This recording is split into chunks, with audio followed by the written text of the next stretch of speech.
પાડે છે। હવે આગામી આપણું જે નૃત્ય અભિનય છે એ મનમાં તારી મૂર્તિ ધારી, શ્રદ્ધા છે ભારી, બોલ વાળા બોલ તારે, મરજી આજે શું તારી, એ જે ભજન છે એનો નૃત્ય અભિનય કરશે ભરતભાઈ બારિયા તથા અક્ષયભાઈ પટેલ।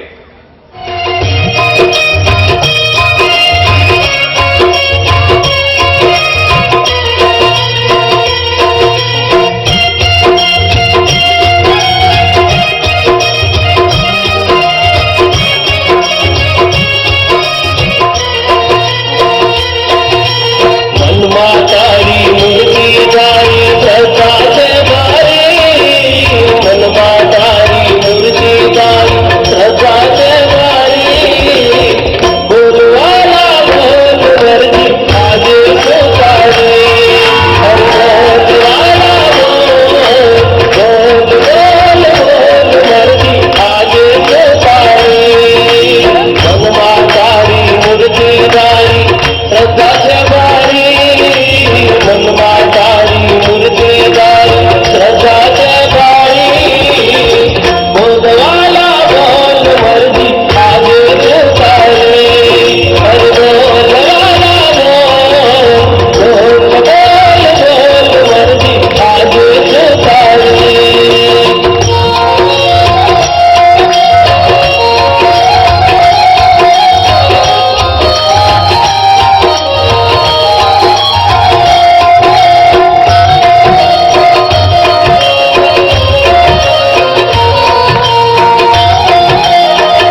કરીએ કે તમારી શ્રદ્ધા અમારા હૃદયમાં છે, તમારી ભક્તિ અમારા હામમાં છે અને તમારી મૂર્તિનું દર્શન કરવા માટે અમારી આંખો કાયમ તરસી રહી હોય છે. આજે આ પાવન 4 શતાબ્દી મહોત્સવ ઉપક્રમે હે પુરુષોત્તમ ભગવાન, અમને તમારું દર્શન કરાવો, અમારા હૃદયમાં તમારું દર્શનનું દિવ્ય સુખ ભરી દો, એવી આપણે ભગવાનને પ્રાર્થના કરીએ. ખરેખર ખૂબ જ સરસ નૃત્ય અભિનય હતો. ભરતભાઈ એમને ભક્તિ ચેનલની ઉપર રોજ સવારે એમના આલ્બમ આવતા હોય છે. ભક્તિને લગતા, સત્સંગને લગતા એમના કાર્યક્રમો ભક્તિ નામની સત્સંગ ચેનલ છે એની ઉપર પ્રસારિત થતા હોય છે. અને સૂર મંદિર જે આણંદનું પ્રખ્યાત કહેવાય જનકભાઈનું, એ સૂર મંદિરના લગભગ 3000થી પણ વધારે સીડી ટાઇટલ્સ, એટલે કે 3000 એ સીડી ટાઇટલ્સ એમણે પોતે કર્યા છે. અને આણંદ, વડોદરા અને સમગ્ર ગુજરાતનું એમણે ઇન્ટરનેશનલ લેવલ ઉપર નામ અને ખ્યાતિ મેળવી છે. હવે નાની નાની બાલિકાઓ એ આપણને એક નૃત્ય અભિનય દ્વારા પ્રગટ ભગવાન આપણને મળ્યા છે, એ કંઈક કહેવા જઈ રહી છે. પુરુષોત્તમ ભગવાન અને એમની દિવ્ય શક્તિનો, એમનો પરબ્રહ્મ સ્વરૂપનો, એમની પોતાના ઐશ્વર્યનો પ્રભાવ એ જેટલો આપણે જાણીએ એટલો ઓછો છે. એકવાર પુરુષોત્તમ ભગવાન ભાદરણની અંદર પૂર્ણ ઠાઠમાઠથી ઢોલિયા ઉપર બિરાજમાન હતા અને સભા બધી અઠડેઠાઠ ભરાઈ હતી. તેવામાં એક દંપતી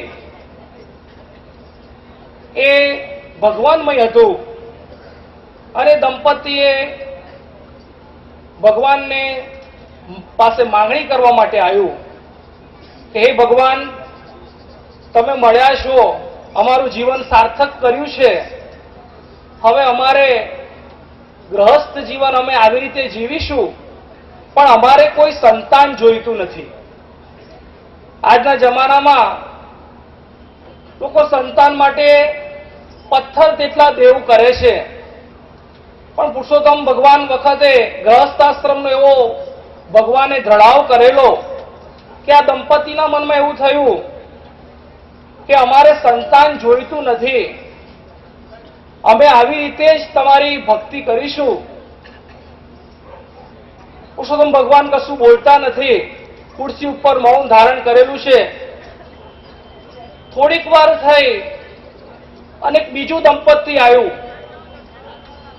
પુરુષોત્તમ ભગવાનની આગળ રડતા ચહેરે ભગવાનને વિનંતી કરી કે પુરુષોત્તમ ભગવાન, અમારી ગોદ સૂની છે.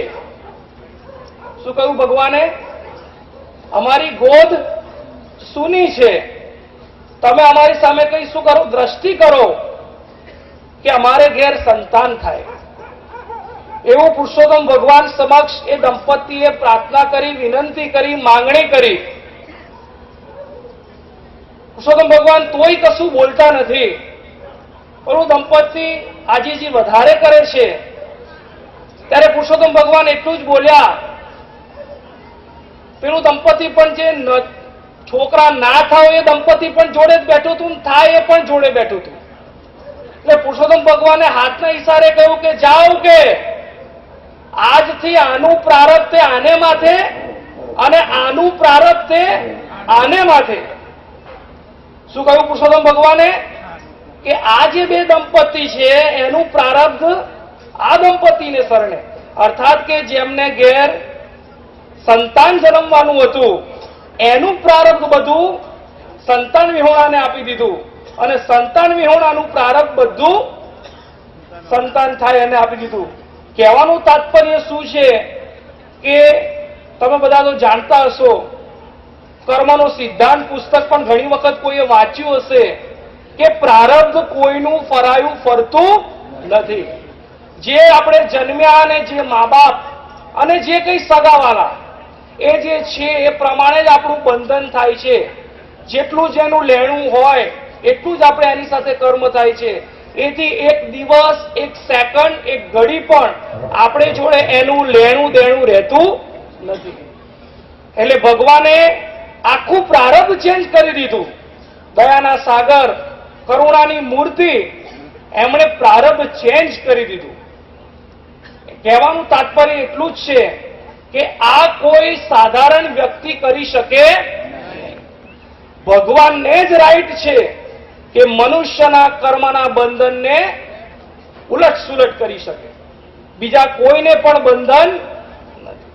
પુરુષોત્તમ ભગવાન કહેતા કે મારા નામની માળા જપે, મારા નામનું સ્મરણ કરે, 3 સમય ભાદરણ ના ભરે. કેટલા ભરે ભાઈ? ફક્ત 3. એ જીવ એ મારો થયો. કોનો થયો? મારો કહેતા પુરુષોત્તમ ન થયો. પછી એ જીવ અનંત કોટી બ્રહ્માંડમાં ફાવે ત્યાં જાય, ફાવે ત્યાં માતા, મહાદેવ, દેરા, તંબુ અનેક ઉપાસના કરે. અરે પથ્થર તેટલા દેવ કરે, પણ જે મારે શરણે એક વખત માથું ઝુકાયું, ભાદરણનું 3 વખત ખીચડી કઢી જેણે ખાધી, એ જીવ પુરુષોત્તમ ભગવાનનો થઈ ગયો. એ ગમે ત્યારે કોઈ પણ સંજોગોમાં એ જીવનું આત્યંતિક કલ્યાણ એ એકમાત્ર પુરુષોત્તમ વગર શક્ય નથી. તો આવારૂડા ભગવાન, આવારૂડા પ્રગટ ભગવાન, એની વેલો ભાદરણમાં મુનિ મહારાજ રૂપે એવી સજીવન રહી, સંતૃપ્ત રહી, અને ત્યારબાદ બાકરોલના દયાભાઈ મહારાજ રૂપે યદ્યપી આજે પણ એ પ્રગટ છે, એ વેલ હજુ સુકાઈ નથી. તો એવા ભગવાન આપણને મળ્યા છે, અને એના માટે આપણે શું શું કરવું જોઈએ? આપણા ભાગ્ય ખુલી ગયા છે. હવે આપણે શું ન થાય એ બધું આપણા સંપ્રદાયની વડોદરા, છોટાઉદેપુરની, ભાદરણની પણ એક બે છોકરીઓ છે, એ લોકોએ બધાએ ભેગા મળીને આ નાની નાની છોકરીઓ આપણને એ નૃત્ય અભિનય દ્વારા કંઈક કહેવા માંગે છે. ધ્યાનથી સાંભળજો, બહુ મજા આવશે. બોલો અક્ષરાધિપતિ પ્રગટ પુરુષોત્તમ